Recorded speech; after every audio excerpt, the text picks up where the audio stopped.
காரில் SUV segment எப்படி சொல்லுவோமோ அந்த மாதிரி ஸ்கூட்டரில் எடுத்துக்கிட்டோம்னா இந்த வண்டி ஒரு எஸ்யூவி செக்மெண்ட்னே சொல்லலாம்.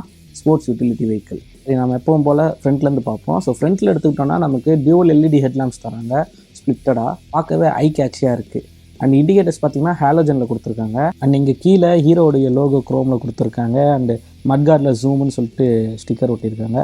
ஸோ அதெல்லாமே பார்க்க சூப்பராகவே இருக்குது. அண்ட் அப்படியே நம்ம சைட் லுக்குக்கு வந்தோம்னா நல்ல மேசிவாகவே இருக்குது. நான் எஸ்யூவின்னு சொல்லியிருந்தேன் இல்லையா, அதுக்கு ஏத்தாப்புலேயே வந்து பயங்கர டிசைனிங் அக்ரெசிவாக இருக்குது. ஸோ இதை நம்ம வந்து ஸ்போர்ட்ஸாகவோ அட்வென்ச்சராகவோ எந்த வகையில் வேணால் இந்த பைக்கை வந்து நம்ம ட்ரீட் பண்ணலாம். ஸோ டிசைனுமே அதுக்கு ஏத்தாப்பில் ஆப்டாக வந்து கொடுத்துருக்காங்க.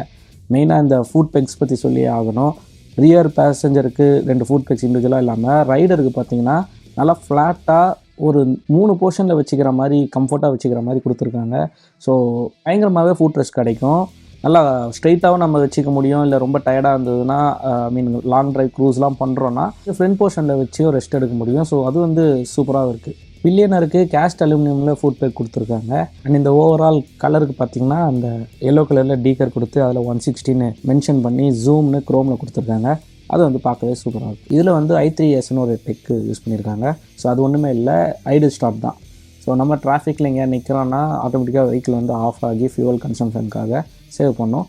அண்ட் நம்ம ஜஸ்ட் பிரேக்கை பிடிச்சி த்ராட்டில் கொடுத்த உடனே வண்டி ஸ்டார்ட் ஆகிடும். அண்ட் அப்படியே ரியர் போர்ஷனுக்கு வந்தால் கூட இந்த சைடில் மஃப்ளருடைய போர்ஷன் பார்த்திங்கன்னா மேல் பக்கம் பார்த்த மாதிரி டிசைன் பண்ணியிருக்காங்க. அதுவே பார்க்க நல்ல ஒரு ஸ்போர்ட்டி மேசிவாக இருக்குது. இந்த கிராப் ஹேண்டில்ஸ் பார்த்தா கூட இது கிராப் ரீல்ஸ்னு சொல்லலாம். ஸோ ஸ்ப்ளிட்டடாகவும் தனியாகவும் வராமல் இன்ஃபிட்டடாக கொடுத்துருக்காங்க. ஸோ நம்ம அப்படியே ஹோல்ட் பண்ணுற மாதிரி. அண்ட் அப்படியே ரியரில் பார்த்தோம்னா நமக்கு எல்இடி டெயில் லைட்ஸ் கொடுத்துருக்காங்க. அந்த டிசைனுமே வந்து சூப்பராக இருக்குது. 2 ஆரோ மாதிரி நடுவில் பிரேக் லைட் வச்சு அண்ட் இண்டிகேட்டர்ஸ் ஹாலோஜனில் கொடுத்துருக்காங்க. இந்த வண்டியோட டயர்ஸ் எடுத்துக்கிட்டோம்னா ஃப்ரண்ட் அண்ட் ரியரில் 14 inches டியூப்லெஸ் டயர்ஸ் தான் கொடுத்துருக்காங்க.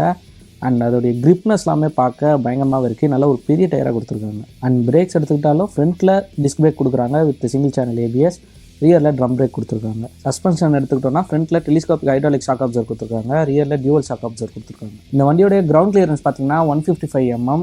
அதாவது நமக்கு ஜூம் 125 கம்பேர் பண்ணும்போது கம்மி பண்ணியிருக்காங்க.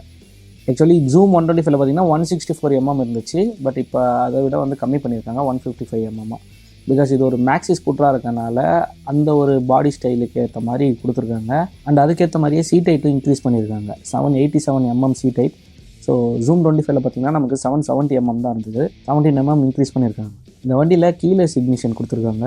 எஸ், இந்த வண்டிக்கு கீ கிடையாது, கீ ஃபாப் தான். ஸோ கையில் இருந்தாலே போதும் வண்டி ஆன் ஆகிடும். ஸோ ஆன் பண்ணுறதுக்கு பார்த்தீங்கன்னா டாக்கிள் ஸ்விட்ச் மாதிரி ஒன்று ரொட்டேட்டபிள் ஸ்விட்ச் கொடுத்துருக்காங்க. ஸோ அதில் ஆஸ் யூஷுவல் நமக்கு வர மாதிரி வெஹிக்கிளோட இக்னிஷன் ஆன், லெஃப்ட் சைடில் திருப்பினா fuel cap and boot door open பண்ணுற ஆப்ஷன் கொடுத்துருக்காங்க.